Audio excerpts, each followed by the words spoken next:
سيليا ويعوض بيوسف الزواوي محسن ياجور. الله الهدف، جول والمسجل محسن ياجور. الداب يترصد بالفريسة. مدافعون النادي الرياضي البنزرتي عانوا كثيرا واستقبلوا تقبلوا الهدف الاول في المباراة. فرحة الالاف من مناصري الخضر بالهدف الاول المسجل هو محسن ياجور. هدف جميل جدا، هدف جميل جدا، مكر تهديفي للاعب راقي لمهاجم خطير جدا اسمه محسن ياجور. يسجل الهدف الاول في وقت مناسب جدا. نتمنى نشوف اعاده للتمريره اللي جات محسن ياجور. دهاء ومكر تهديفي كبير لهذا اللاعب. قد يكون الهدف الذي انتظرناه كثيرا في الجوله الاولى لم يتحقق لحدود الساعه. نحتفظ فقط بالهدف الوحيد لمحسن ياجور. عادل الشادلي، محسن ياجور، كرة تسدد. يا له من هدف، يا له من هدف راق، هدف رائع رائع. محسن ياجور بحس مرهف لمهاجم كبير جدا اسمه محسن ياجور. وفرحة الالاف من مناصري الرجاء بالهدف، بالفتح الرجاوي الاخر. الهداف ومحسن ياجور يحن لذكريات مونديال عام 2005 بهولندا.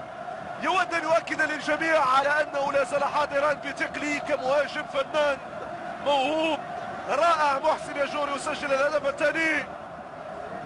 هدف جميل جدا، جميل جدا لجمالية الهدف. الإعادة من كل زوايا وجماهير الخضراء تحتفل. فاروق بن مصطفى، كرة ضايعة، يلا يلا يلا يلا يلا، جول جول جول جول. نعم نعم، الهدف الثالث. الثالث كان الثابت، الثالث للرجاء، للنسور الخضر، للرجاء العالمي الذي يسجل هدفا يريح الجميع. 3 أهداف للسفر. الهدف الذي انتظرناه كثيرا، فاروق بن مصطفى الحارس الدولي التونسي الذي جاء لتوي من مباراة دولية مع المنتخب التونسي مع نسور قرطاج امام المنتخب المصري، يرتكب خطأ العمر ويمنح الهدف لحافظي. نعم، ذكاء ومهر تهديفي كبير جدا. لعب الكرة بالقدم اليمنى بالرجل الخارجية، وضعها أين ينام فاروق بن مصطفى. وابعاد من البنزرتية، مشات كرة للاعبين للرجاء للرجاء للرجاء للرجاء.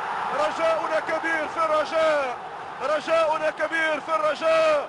بور الزوق حمزة، بور الزوق حمزة، الجول يدور اليوم. نعم، يسجل رابع الأهداف، يسجل رابع الأهداف. رباعية خالدة للرجاء أمام النادي البنزرتي. الكبير كبير، نعم الكبير كبير برباعية خالدة. حمزة مرزوق يدون اسمه كهداف خلال مباراة اليوم. ومن صنع الهدف، من صنع الهدف هو شمس الدين شطيبي. ثنائي مساوي بتوب رجاوي اليوم، ثنائي صنع كاس الكونفدرالية الافريقية امام فريق تونسي والنادي الافريقي.